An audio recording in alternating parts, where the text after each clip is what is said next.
اعتکاف کے حوالے سے عرض کروں کہ ہمارے بعض بھائیوں کے بارے میں سننے میں آیا ہے کہ وہ مسجد کے علاوہ گھر میں یا کسی ایسے کھلے میدان میں کسی جگہ میں وہ اعتکاف کی نیت سے بیٹھ جاتے ہیں، تو کیا ان کا اعتکاف ہو جائے گا؟ سنت اعتکاف ہو جائے گا؟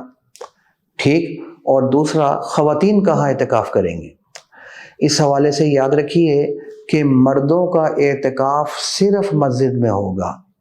مسجد کے علاوہ اگر وہ کہیں بھی بیٹھیں گے اعتکاف کی نیت سے، ان کا اعتکاف نہیں ہوگا۔ اس بات کو اچھے طریقے سے سمجھ لیجئے۔ یہ نہ ہو کہ اعتکاف کے لیے آپ محنت بھی کر لیں، وقت بھی لگا دیں اور اعتکاف بھی نہ ہو اور ثواب بھی نہ ہو۔ اس لیے اعتکاف اگر کرنا ہے تو ایسی مسجد میں کریں جو باقاعدہ طور پر شرعی مسجد ہے، مرد حضرات کو وہی اعتکاف کرنا چاہیے۔ باقی رہے گی خواتین، تو خواتین اپنے گھر میں اعتکاف کریں گی۔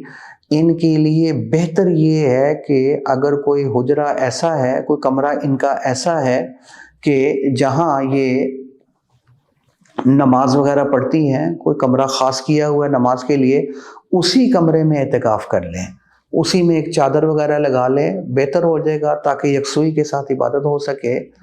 تو اسی کمرے میں اعتکاف کر لیں، ورنہ گھر کا کوئی ایک کمرہ مختص کر دیں اعتکاف کے لیے۔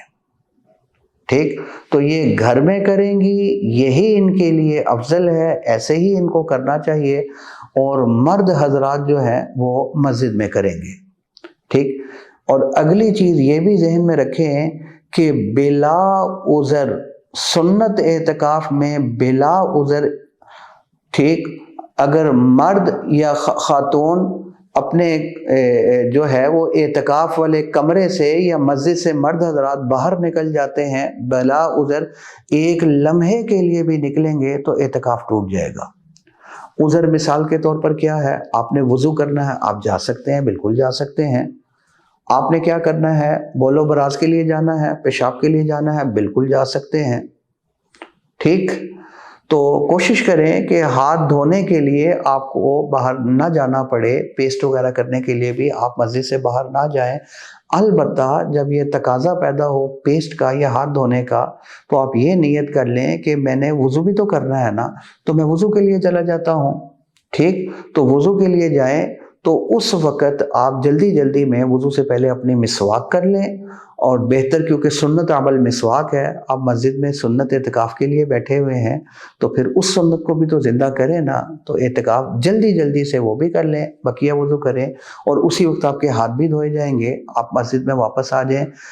بغیر عذر کے ایک لمحے بھی مسجد سے باہر نہیں رہنا، تاکہ جتنے فضائل، جتنے برکات اس اعتکاف کے بارے میں وارد ہوئے ہیں وہ سارے کے سارے ہمیں حاصل ہو جائیں۔ اللہ سے دعا ہے اللہ دین کی صحیح فہم ہم سب کو عطا فرما دے، اور ان کے مطابق زندگی گزارنے کی توفیق عطا فرما دے، اور ایک ایک عبادت کو اپنی بارگاہ میں قبول اور منظور بھی فرما لے۔ وآخر دعوانا ان الحمد للہ رب العالمین۔ ویڈیو کے نیچے سبسکرائب کے بٹن پہ کلک کریں، بیل کے آئیکن پہ کلک کیجئے تاکہ ہر نئی ویڈیو کی نوٹیفیکیشن آپ کو مل جائے۔